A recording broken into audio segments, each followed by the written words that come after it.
కులగణనలో జరిగిన తప్పిదాలను సరిదిద్దుకొని తెలంగాణ ప్రభుత్వం రెండోసారి కులగణన చేపట్టడాన్ని రాజ్యసభ సభ్యుడు ఆర్ కృష్ణయ్య స్వాగతించారు. స్థానిక సంస్థల్లో బీసీలకు 42% రిజర్వేషన్లపై చట్టం చేసిన తర్వాతే ఎన్నికలు నిర్వహిస్తామని సీఎం రేవంత్ ప్రకటించడం బీసీల విజయమన్నారు. కాచిగూడలోని బీసీ సంక్షేమ సంఘం కార్యాలయంలో జరిగిన ఓ సమావేశంలో ఆయన పాల్గొన్నారు. గతంలో జరిగిన పొరపాట్లు పునరావృతం కాకుండా కులాల లెక్కలు పక్కాగా సేకరించాలని ఆర్ కృష్ణయ్య కోరారు. ఈ నెల 25న బీసీల డిమాండ్లపై బెంగళూరులో ఓబీసీ సెమినార్ నిర్వహించనున్నారన్నారు.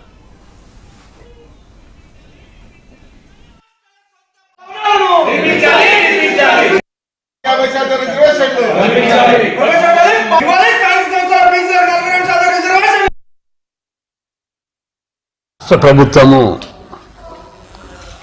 ఎట్టకేలకు బీసీ సంఘాల విజ్ఞప్తిని మన్నించి రెండవసారి లోటుపాట్లను సవరిస్తూ రెండవసారి కులగణన చేయడానికి అంగీకరిస్తుందని నిన్న ముఖ్యమంత్రి ఉప ముఖ్యమంత్రి ప్రకటించారు.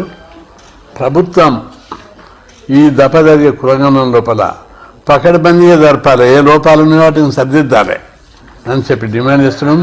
ఇదే సందర్భంగా అసెంబ్లీలో 42% లోకల్ బాడీ విద్యా ఉద్యోగాలలో రిజర్వేషన్లు పెంచుతూ చట్టం చేసి కేంద్రానికి పంపుతామని చెప్పి ముఖ్యమంత్రి గారు ప్రకటించడం, దాన్ని స్వాగతిస్తున్నాం. ఇది బీసీల పోరాట విజయం. ఎందుకంటే బీసీ ఉద్యమం రాష్ట్రంలో బలంగా ఉన్నందునే ఈరోజు ప్రభుత్వాలన్నీ పార్టీలన్నీ పోటీ పడి రిజర్వేషన్లను పెంచడానికి అంగీకరించారు.